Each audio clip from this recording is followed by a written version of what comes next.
할렐루야. 하나님께서 여러분 사랑하는 줄 믿습니다. 아멘. 우리 앞뒤와 좌우에 계신 분과 인사를 합니다. 하나님 당신을 사랑하고 축복하십니다. 예수님께서 이런 말씀을 해요. 한 포도원에 있는데 그 포도원에 아침 일찍이 9시경에 일꾼을 들여 보내놓고, 그리고 또 밖에 나 두루 다니다 보니까 또 한 12시쯤에 보니 한 사람이 또 누워있어. 그 사람을 불러서 왜 이곳에 있느냐 했을 때 갈 곳이 없습니다. 일할 곳이 없어서 있습니다. 그래, 저 포도원에 들어가서 일들 하도록 해라. 그 포도원으로 인도를 합니다. 또 오후 3시쯤 됐을 때 또 가보니 또 담벼락 밑에 앉아서 쪼그려 앉아서 이러지도 못하고 저러지도 못하고 있는 무리를 보고 예수님께서 왜 이곳에 있느냐 할 때 또한 역시 내가 갈 곳이 없고 일할 곳이 없습니다. 그러니 다시 그 포도원에 들어가서 일들 하도록 해라. 이렇게 말씀하는 걸 볼 수 있어요. 그러나 나중에 싹을 줄 때 아침에 들어와서 열심히 수고한 사람의 싹이나 오후 3시에 나중에 들어가서 일하는 사람의 싹을 매일반 하나님 축복하여 주셔서 그들의 생활을 이어져 갈 수 있도록 축복하신 걸 볼 수가 있는지 믿습니다. 이럴 듯이 우리가 오늘날 세상 살아가면서 하나님께 복을 많이 받아 복을 쌓아놓고 그 복을 파먹고 이렇게 하는 사람도 축복이지만 더 중요한 거는 하나님께 쓰임 받으시면서 그 쓰임 받는 대가를 받아 날마다 부족함이 없이 어려움 없이 살아가는 것이 더 큰 축복인 줄 믿습니다. 할렐루야. 그래서 예수님은 제자들을 부를 때 그 제자들에게 보따리마다 축복을 많이 주시기 위해서 부른 것보다는 그들에게 하나의 일꾼으로서 일을 맡기기 위해서 불러준 것을 볼 수 있어요. 근데 예수님이 불렀을 때 그것을 순수하게 응해서 예수님의 제자가 되고 예수님의 일꾼이 되고 예수님의 문화생이 돼서 그 길 가는 사람도 있지만, 때로는 예수님의 반대파에 있는 분들이 저 소속이 어디 있느냐, 저가 누집의 아들이냐, 저가 어느 학교를 나왔느냐, 저가 무엇을 하는 사람이냐, 계속 시비를 그냥 걸고 험뜯고 또 아픔을 주고 괴로움을 주는 가운데 있어 그들은 결국은 사회적으로 지위가 높고 세상적으로 축복을 받아서 살지 모르겠지만 하나님 나라에 쓰임받는 일꾼이 될 수가 없었죠. 왜 그랬을까? 하나님이 사랑하는 것을 알지 못하기 때문에요.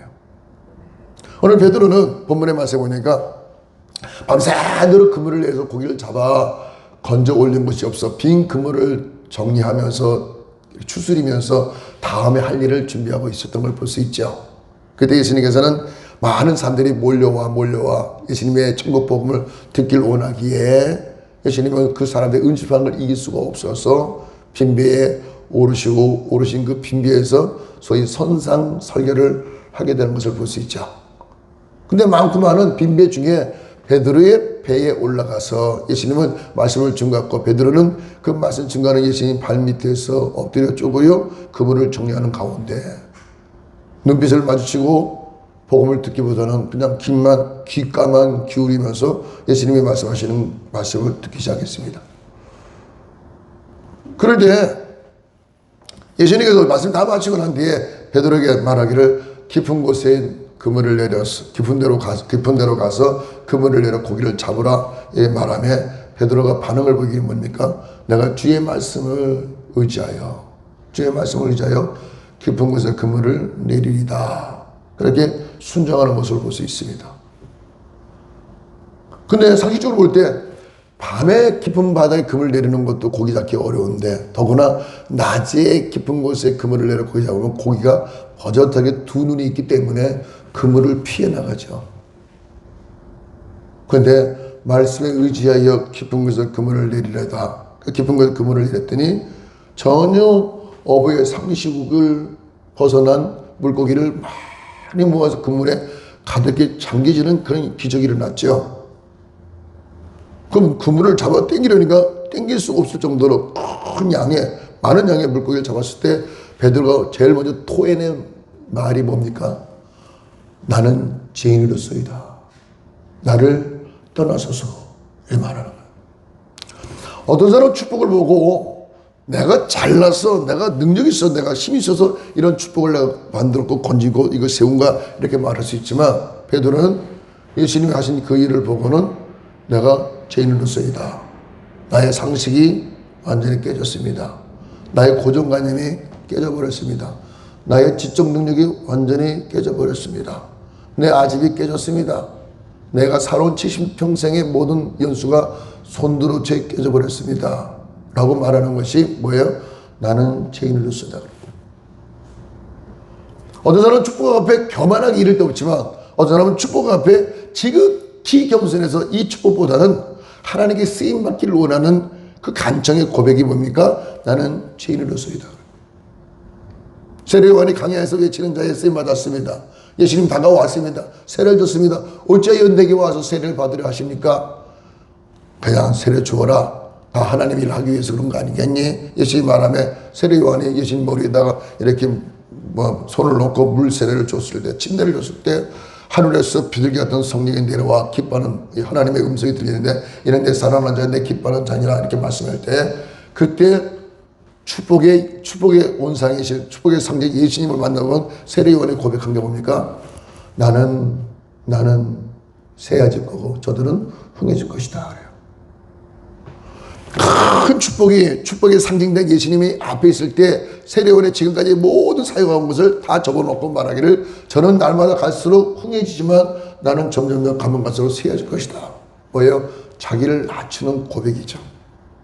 나는 너희들에게 물로 세례 줬지만 내 뒤에 오시는 예수는 불로 세례를 주느니라. 나는 저의 신을 들을 수 있는 그것도 버겁다. 지극히 작은 일도 내게 주는 것은 내가 감당하지 못할 일이다. 이를 앞에 놓고 말할 때 하나의 일꾼으로 뽑힌 것이 내가 큰 영광이요 큰 감사 큰 축복이라는 걸 알고 있는 것을 고백하는 거죠. 그래서 교회 와서도 하나님 앞에 예배드리면서 주여 축복을 주시옵소서 그러잖아요. 막연히 주여 축복을 주시옵소서 축복을 바라는 사람도 있지만 때가 되면 하나님 주시겠지라는 생각에 자기의 일꾼된 모습으로 돌아가서 묵묵하게 누가 보든지 누가 보지 않든지 자기의 조직 일을 이렇게 해나갈 때 하나님께 쓰임받았을 때 그 마음의 기쁨이 충만하고 더 나아가 하나님께서 때가 되면 이것도 만들어주시고 저것도 지어주시고 저것도 세워주시고 놀라운 역사가 나타날 줄 믿습니다. 우리는 이 땅에서 제일 큰 축복이 뭐냐? 예수 믿고 구원받은 게 축복이지 믿습니다. 뭐니 해도 우리가 예수 믿고 구원받은 게 제일 큰 축복이에요. 우리 아버지 돌아가실 때에 저한테 이렇게 당부합니다. 내가 자꾸 너가 보고 싶어. 왜 아버지 자꾸 왜 나를 찾아? 그랬더니 이상해. 내가 너를 보고 싶어. 왜? 그랬더니 몰라. 눈물을 자꾸 흘려요. 아버지 하나님 부르셨는데 가야 돼. 그랬더니 안 가면 안 돼. 순서가 있어서 가야 돼. 가셔야 돼. 그랬더니 근데 내가 갈 수 있는 자신이 없어. 왜? 그랬더니 내가 지난 일평생 돌이켜보면 내가 지은 죄가 너무 많아서 하나님 앞에 갈 자신이 없어. 내가 죽고 난 뒤에 쉽게 말하면 좋은 곳으로 갈 것 같지 않아. 왜? 그랬더니 해놓은 게 없어. 우리 아버지가 일선을 놓기를 45살에 낳았거든요. 그래서 90살까지 갔으니까 아주 반세기를 일하고 반세기를 놀았죠. 놀면서도 그냥 노는 게 아니라 사람을 참 피곤하게 놀았어요. 그래서 본인이 그걸 아는 거예요. 그래서 제가 이만했습니다. 아버지 걱정하지 마세요. 목사가 아들이 목사예요. 아들이 목사. 목사가 뭐 하는 건지 알아요? 모르죠. 목사가 뭐 하는 거예요? 영혼 구원을 시키는 거예요. 예수를 잘 믿던 못 믿었던 세상 살다 보면 잘 믿는 사람도 있고 또 더불어 잘못 믿는 사람도 있잖아요. 그러나 마지막 때 가실 때에 가지런히 장의사가 염을 할 때 가지런히 이렇게 제자리를 찾아주는 것처럼 하나님의 종들은 갈 길을 잃은 영혼들을 바로 잡아주는 것이 목사가 하는 일이에요. 죄를 사해주는 일이 목사가 하는 일이고 상한 마음을 쌓아주는 것이 목사가 하는 일이고 사망을 막아주는 것이 목사가 하는 일이고 부정을 막아주는 것을 그게 목사가 하는 일이에요. 또 간단하게 말하면 영혼을 구원하고 구원하고자 하고 그 영혼을 구원하기 위해서 힘쓰게 쓰는 게 목사입니다. 아버지 걱정하지 마라. 아들이 목사이기 때문에 아버지 위해서 중보기도 많이 하니 걱정하지 마라. 아버지 참 좋은 데 갈 거야. 정말 그래요. 하나님이 어서 오래. 하나님이 부르실 때 아들아 어서 오너라고 안아주실 거야 했더니 그 소리에 감동을 받았니 허영식 울면서 알았어 내가 갈게. 근데 사지가 멀쩡해요. 근데 어떤 넘어지 못해서 갈비뼈를 다쳐서 병원을 갔더니 갈비뼈는 다쳤으니까 가만히 계셔놨습니다. 그래서 엑스레이를 찍고 CT를 찍다 보니 조금 이상해요 그러더라고. 그 응급실에 병원에서는 얘기를 안 해주는데 노인병원에 수간호사가 말하기를 어려워요 그래. 아니 멀쩡한데 왜 그랬더니 제가 노인들의 전문 아닙니까? 그래. 얼마나 가요? 그랬더니 제가 한 20일 가면 잘 가요 그래. 그런데 20일 동안 하나도 고통받지 않고 그냥 누워 계시다가 어떻게 했을까요? 그냥 제가 다녀간 지 4시간 후에 돌아가셨어요. 어떻게 가셨을까? 마치 먼 나라에 여행을 가는 것처럼 가셨어요. 왜 내가 이 말할까? 목사는 바로 하나님께 쓰임받기 때문에 쓰임받는 그 영향으로 말미암아 온 가족을 다 구원의 길로 인도할 수가 있는 줄 믿습니다. 사도행전 16장 31절에 말씀하기를 주 예수를 믿어라. 그리하면 너와 네 집이 구원받는다. 너와 네 집이 구원받는다. 그래서 그 집에 한 사람의 주의 종만 있다면, 그 집에 한 사람만 목사가 있다면, 한 사람만 하나님께 쓰임받는 사람이 있다면 그 공로로 말미암아 온 가족이 다 구원받는 역사가 나타날 줄 믿습니다. 이왕이면 온 가족이 다 예수 믿고 성령 충만하면 좋겠죠. 그런데 그렇게 되면 누가 돈 벌러 다닐고 막 예수 믿고 할렐루야 그러다니면 뭐 여기는 풀칠을 할지언정 나중에 무엇으로 살아갈 수 있겠는가 이 생각도 해봐야 돼요. 아니 12지파가 다 그냥 하나님을 찬양하고 있다면 나머지 지파가 어떻게 11절 하나님께 드릴 수 있겠노? 그 말이에요. 그러니까 하나님의 분배를 하자. 너는 이걸 맡아라, 너는 이걸 맡아라, 너는 이걸 맡아서 이걸 맡아라. 이 11지파에게 다 맡겨주고 마지막 4지파 한 사람만 이렇게 하나님을 섬기게끔 하는 것이 하나님의 뜻이란 말이에요. 누가 이제 쓰임받느냐? 문제는 그럼 하나님께 누가 쓰임받았습니까? 할 때 보세요. 하나님 거라고 인정할 때 11조도 하나님 거라고 인정할 때 쓰임받는 거고 큰 아들도 하나님 거라고 인정했을 때 쓰임받는 거고 11번째 아들도 하나님 거라고 인정할 때 쓰임받는 거예요. 짐승도 11번째 것이 하나님께 쓰임받고 첫 번째 것이 하나님께 쓰임받는 거예요. 근데 쓰임받을 때 어디서 내가 주여 나를 떠나서서 내가 죄인의 소이다 이 고백을 할 때 죄를 하나님이 사하여 주심으로써 참신한 일꾼으로 이렇게 인도해 줄 줄 믿습니다. 모든 사람들이 죄를 범했으며 하나님의 영광에 이르지 못하더니 로마서의 말씀이죠. 하나님의 영광을 가리고 산다. 뭐가?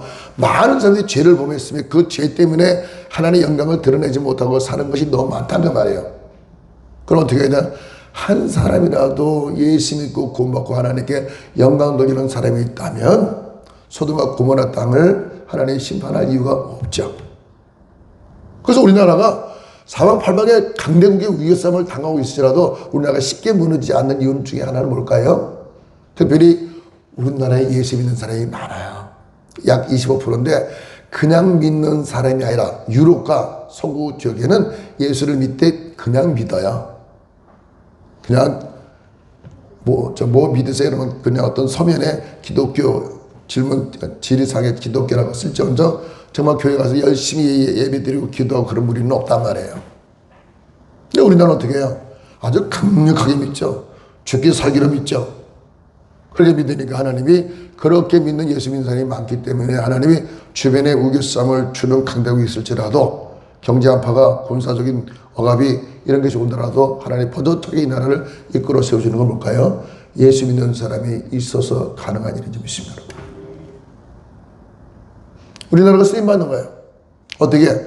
미국은 1년에 약 3만 명의 선교사를 파송했대요. 우리나라는 조금 줄어들었지만 약 2만 명의 선교사를 파송한답니다. 그 2만 명이 왜 2만 명이었더니 국민 소득이 2만 불이 되면은 2만 명이 파송이 되고 국민 소득이 3만 불이 되면은 3만 명이 선교사가 파송이 된답니다. 쓰임받는 나라죠. 그 이 나라는 제사장인 나라가 된 것이죠. 가는 곳마다 성령 은혜 가운데 기름 부음하사 쓰임받는 역사가 나타날 줄 믿습니다. 그러므로 오늘도 여러분들이 하나님의 말씀에 순종해서 주여 내가 무엇을 하려고 물었을 때 하나님 말씀 이렇게 해라 저렇게 했다 말씀할 때 그걸 따라서 이렇게 하고자 하는 것이 낫다는 얘기예요. 성경의 말씀에는 내가 하겠습니다 해놓고 하지 않는 사람보다는 그걸 어떻게 합니까? 라고 말해놓고 뒤에서 조심스럽게 일을 마무리하는 사람이 오히려 더 하나님을 기쁘게 한다 그래요. 하나님의 일을 할 때 쉽지는 않지만 그러나 쓰임받는 것에 자긍심이 있다는 얘기죠. 자부가 있다. 자부심이 있다. 사람에게 인정받아 쓰임받는 것도 기쁘고 기쁜데 더더구나 하늘에 계신 하나님께 쓰임받는 것은 특별히 하나님께 인정받았다는 얘기는 대단한 존재라는 얘기예요. 하나님께 쓰임받는 사람은 어떻게 해요? 나이를 분분하죠. 연세가 많든 나이가 연소한 자가 되든 하나님께 쓰임받는 사람들 뭘까요? 자기를 낮춰서 낮아지게 해서 하나님께 쓰임받는 사람들은 하나님 자꾸 높여준다 그 말이에요. 세계 모든 민족 열방 위에 머리가 되는 역사가 나타날 줄 믿습니다. 가는 곳마다 홍해서가 갈라지고 가는 데마다 요단이 물러가는 역사가 나타날 줄 믿습니다. 그럼 올해 여러분들이 잘 쓰임받기를 바랍니다. 마지막 때까지 쓰임받기를 바랍니다. 아멘. 우리는 항상 하나님께 쓰임받는 것에 주님의 나라 군사된 것에 어떤 뭐랄까 자부심을 갖고 살아가기를 주의 이름으로 축원을 드립니다. 아멘. 그럼 우리가 쓰임받는 결과는 뭘까요? 이걸 알아야 돼요. 쓰임받는 결과는 하나님 앞에 많은 열매를 이렇게 얻게 되죠. 그걸 또 다른 말로 말하면 하나님 나라에 많은 상급을 쌓았다 그래요. 그럼 쓰임받지 못한 사람은 뭘까요? 그 화가 대대로 물림받는다는 얘기예요. 그래서 쓰임받는 사람은 어떻게 해요? 대대로 부모가 일컫는 모든 것을 열매를 다 그걸 다 거두어서 후손들이 먹고 마시고 누울 수 있도록 이런 축복을 나눌 수 있도록 하나님이 허락한 줄을 믿습니다. 그래서 선조들이 피땀 흘려서 애써서 하나님을 믿고 하나님을 찬양하고 높이는 이유는 뭘까? 다 후손이 다 잘되게 하기 위해서예요. 우리 과거에는 기독교가 왕성하기 전에는 소위 말하는 불교가 왕성할 때는 모든 집집마다 사람들은 머리에다가 시주사를 짊어지고 지고 절에 가서 그 공양미를 드리면서 계속해서 어떻게 했어요? 우리 자식이 잘되게 달라고 그래 빌었잖아요. 그런 습관이 있기 때문에 하나님께서도 예수 믿는 사람의 주여 우리가 잘되기를 원합니다. 기도할 때 예수님께 그 기도를 들어주셔서 우리를 축복한 점이 있습니다. 그래서 사랑하는 예루살렘의 딸들아 너희는 나를 위해서 울지 말고 네 자녀를 위해서 울라 이렇게 말씀하시며 자녀를 위해서 통곡하고 애곡할 때에 하나님이 그 자녀를 축복한 것 같음으로써 어떻게 해요? 자녀를 양육할 수 있는 능력을 주시고 자녀를 세울 수 있는 능력을 다 허락을 해주는 걸 믿습니다. 그래서 기도해야 돼요. 결론 드릴게요. 쓰임받는 사람들은 하나님께도 인정받지만 세상 가운데도 어떤 위험이 갖추어져서 세상 사람이 깔보고 업신여기지 않고 그렇게 독보적인 존재로 쓰임받는 역사가 나타날 줄 믿습니다. 복음은 지금도 살아있습니다. 예수님은 지금도 살아계십니다. 예수님께 쓰임받을 때 더욱더 여러분들이 크게 잘되게 번성하기를 주의 이름으로 축원을 드립니다. 다 같이 주의 성령 기도하며 시작. 주여 우리 모두가 하나님께 쓰임받기로 합니다. 주여 축복하여 주시옵소서. 하나님의 겸손하여 내 스스로가 죄인된 걸 고백할 때 하나님이 우리를 사용하실 줄을 믿습니다. 때로는 5부장이요 때로는 10부장이요 때로는 50부장이요 때로는 100부장이요 때로는 1000부장이 될 수 있도록 주여 축복을 허락하여 주셔서 모든 일을 하나님께 영광 돌리며 살아가도록 주여 축복하여 주셔서 쓰임받는 주의 종의 가정에 모든 이들이 아버지 구원의 역사가 나타날 줄을 믿습니다. 주여 축복을 허락하여 주셔서 참 좋은 일만 풍성에 많이 임하도록 복을 내려 주셨고 그로 더불어 자녀들이 하나님 앞에 쓰임받게 복을 내려 주셨고 그들도 많은 열매를 거두어 또한 그들의 후손까지 나누는 귀한 역사 나타나게 주의 축복을 허락하여 주시옵소서. 예수님으로 감사하며 기도드리옵나이다. 아멘. 주 예수 그리스도와 하나님의 전한 사랑과 성령님의 인도 시간에 충만하시 오늘 이 자리에 머리 숙여 예배를 드리고 돌아간 우리 지창을 사퇴한 남편 자녀 범사 위에 이제부터 영원토록 함께 하시기를 간절히 축원을 드리나이다. 아멘. 할렐루야. 이상으로 마치겠습니다. 감사합니다.